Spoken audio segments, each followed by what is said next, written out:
Yo, what's poppin'? Welcome to yet another episode of Bhroman Braapsody. And today with me we have another professor. It's Professor Chaos, Chris. What's up, everyone? You know it.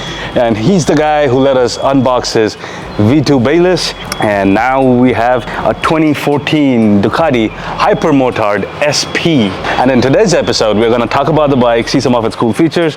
I'll take it out on the road, take it for a spin, share my thoughts with you guys, talk about the cost of ownership, and assign it a Bhroman score. So if you're new to Bhroman, give us a like and hit that subscribe button. I'll put Professor Chaos's Instagram handle down there. Go follow him, see his crazy stuff. It's me, it's your boy Bro, and I am your Bhroman.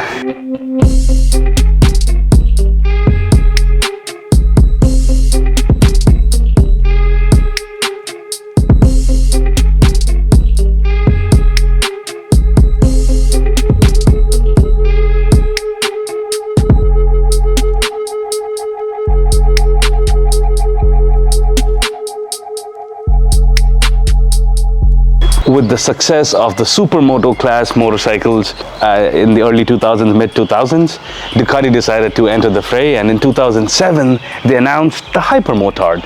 They took what was a supermoto, added some of the street bike capabilities and features. So as you can see, it's got a trellis frame like the Ducati Monsters, a single-sided swing arm like the Panigales.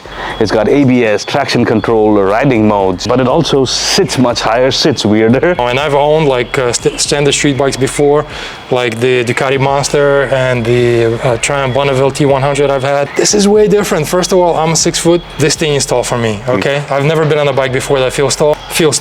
And it also comes with Olin suspension in the rear. I mean, good suspension is good suspension. If you're doing like regular street riding, not gonna really notice much of a difference. Probably everybody knows. You've got your V2 and I've got my V2 Bayless, which has the Olins, and his has the stock, you know. Yeah, just the regular ones, quote unquote. Yeah, the regular ones, yeah, sure. And we switched it in the twisties, and guess what? We really didn't feel much of a difference, right? On the regular roads, not much. But once you get to the track days, exactly, that's gonna be fun. Right. That's gonna be fun. So once you start pushing things, that's when you really get to notice it, which is why I love the Olins. But if you're just doing regular everyday riding, not really noticeable. Yeah. I'm assuming it's gonna be a torque monster. It's a torque monster, and this is coming from a guy who's owned 2 Panigales. I ride in race mode on all the sports bikes, except this bike. This bike is sport mode, which is like that middle. There's the wet mode, sport mode, and race mode. I put it in race mode, I got scared. It takes a little time to get used to. It is so jumpy. The front wheel just wants to go. Psh. This has a liquid-cooled 821cc L-twin. In this bike, it puts out 110 horses and 66 foot-pound of torque. 66 foot-pound of torque, that's quite a bit for a bike that weighs about 420-ish pounds wet. Do you mind if we do a quick walk around? Yeah, go for it. So starting off from the front of the bike, you can see it's got that little headlamp on top. It's got the little beak. If you look closely, the turn signals, they kind of integrate with those hand guards on both sides. Even though that's a 2014, its cool factor goes up tenfold when you see those. It does, it really does. And the beak up front, it even has like little air intake. For the braking power, it's got dual discs up front, 320mm disc brakes with Brembo calipers. Not any regular calipers, you got Brembos. I mean, nothing says performance like Italian and Brembos. The moment you see that, you know they mean business. Your wheels are also forged wheel. And this bike has a 25.5-degree rake angle. What's the rake angle, you ask? Well, draw a perpendicular from the steering mount, follow the fork tube. That angle is your rake angle. Shorter the rake angle, the more nimble the bike is, and larger the rake angle, the more stable it is at higher speeds, highway speeds, and such. If you look there, that right there is your radiator, so that's your liquid cooled. The L-twin sits right below that, and that's the trellis frame, man. I'm such a big fan of the trellis frame. It just looks super cool. Look how open everything is. I like to work on my own stuff. Look how easily accessible everything. An oil change, the oil filter is right there, the radiator is right there. This bike is just so easy to work on. They really built it for someone who's ready to thrash it hard and then do their own work. Just amazing. You might think it's just a Hypermotard or whatever. It's still got this beautiful color, red, white, and black. I love the Ducati Italian red, but I like this better. Actually, yeah. It makes it look a little bit more special. Any angle you look at this bike from, you can see the lines, you can see the angles. Single-sided swing arm on this side. That's the stock exhaust. Those are your tail lights integrated within the plastic bodywork of the motorcycle. Tail lights, turn signals, license plate holder. It's a chain drive, and that's the Öhlins suspension we were talking about, adjustable, and that's kind of an Öhlins trademark. You get that brass finish with the blue Öhlins line. And check this out, the seat looks so narrow, and it's got like this rough abrasive material all around it. And then here we have your little fuel cap. This is the fuel tank.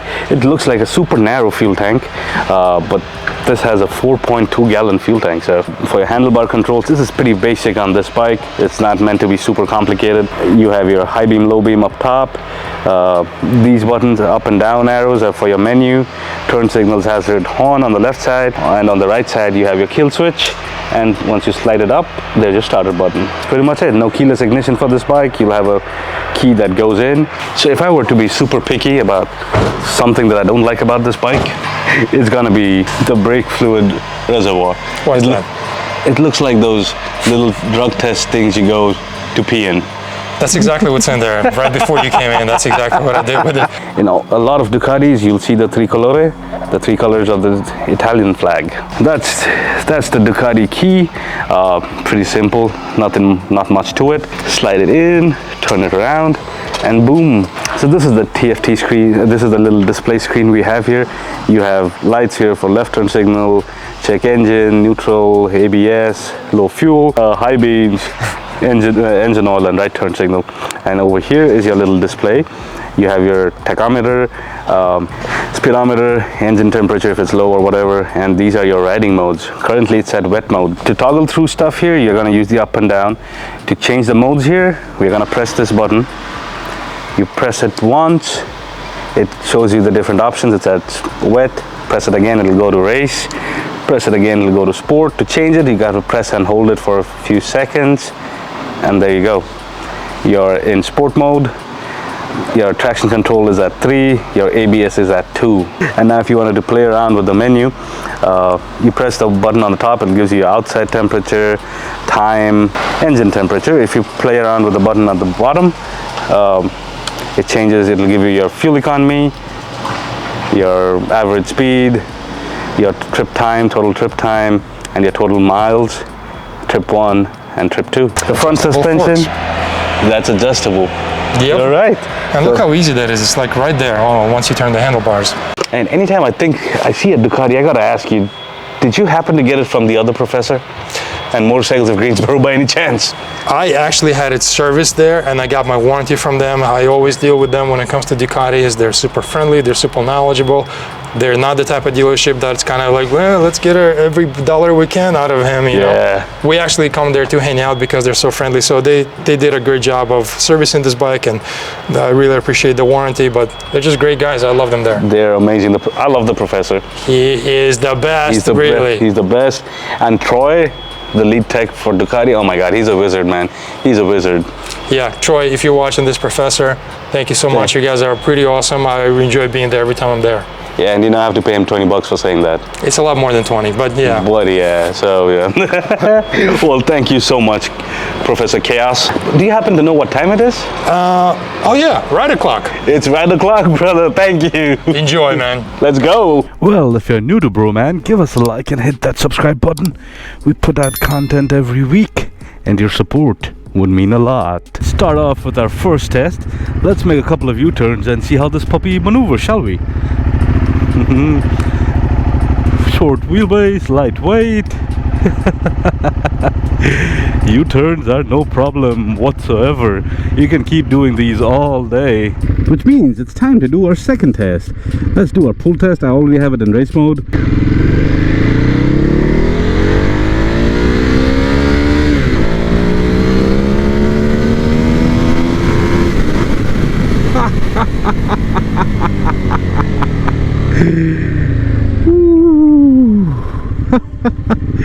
A Ducati?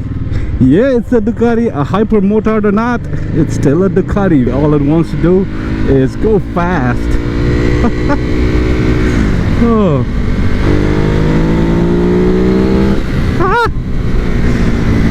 From a stop or if on a rolling test, man, this thing is super fun. We are at a stoplight.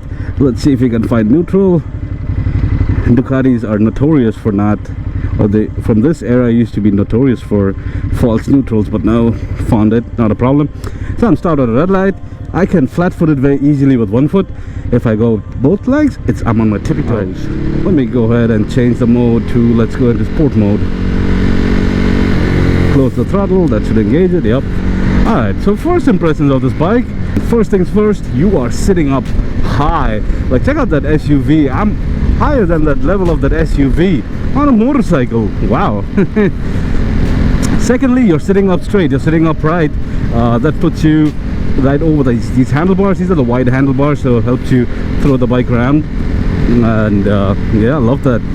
It's pretty different from what I usually ride or have ridden. So there's that. As for the legs, my legs aren't bent weirdly. I'm quite comfortable. It's a narrow seat, but the seat is pretty good. Like, I love it. It's like a high revving engine. It doesn't like to stay in the lower revs. It's happy here at like 6,000, close to 6,000. And I'll show you, like, if I drop the revs, the engine braking is awesome, but if I try to keep it at like under 4, it's very finicky. It's like, no, let's go, and go it will. I love how well balanced this bike is, and it all it wants to do is have fun. Brings out the hooligan in you. And yeah, you want to be a hooligan and stand up and ride this puppy, you can do that too. Be like, la la la la la la. I like it, man. So let's try out wet mode, shall we? You gotta press and hold it for a few seconds, close throttle. Okay, so now we're in wet mode. So this gives us only 75 horses to play with. Let's see, open up.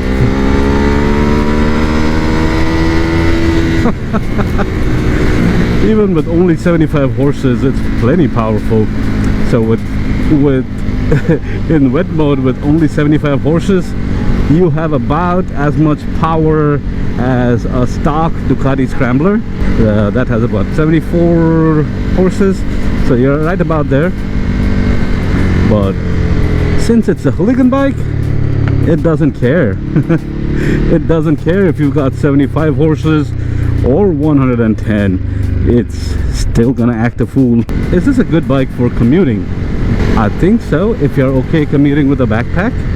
I know a lot of sports bike riders are used to commuting on their motorcycles with a backpack, and that's pretty much it. I mean, there's no storage space of any sort. Like, you don't have saddlebags or a fairing with like little nooks or things in it. So yeah, and it's also going to depend though, like, what does your commute consist of? Are you taking back roads, city roads, highways? There's a lot of things to take into consideration there, but you're gonna still have a lot of fun. I mean, you're gonna show up to work with a stupid grin because you've been doing stupid stuff on your way to work. Is this a good bike for touring? Ducati did make a touring version of the Hypermotard. It was called the Hyperstrada.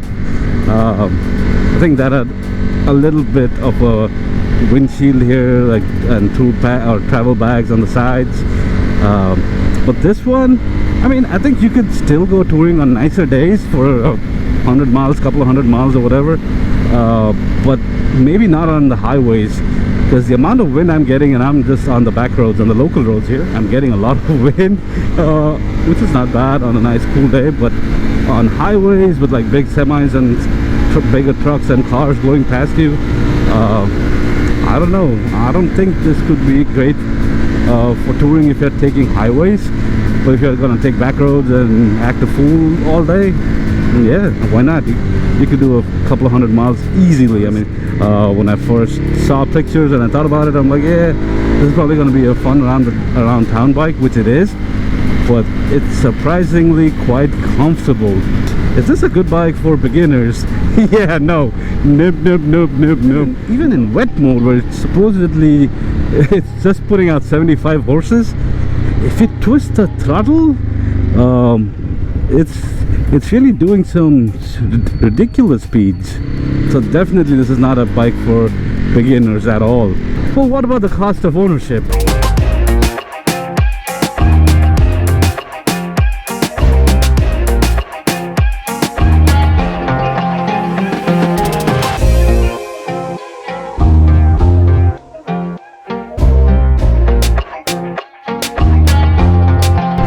conclusion. This is a Hooligan bike in its essence. All it wants to do is have fun. You can lean, you can pop wheelies, you can do stupid things with it, even in wet mode. As we saw, the ergonomics on this bike are really good. They're really comfortable. I'm not sure if this is great for tour riding. It has a seat at the back, but I'm not sure. If you wanted to take this touring, I would avoid highways at all costs, just because of the amount of wind you get on highways. This has no wind protection, so yeah, no, I wouldn't take it on the highways.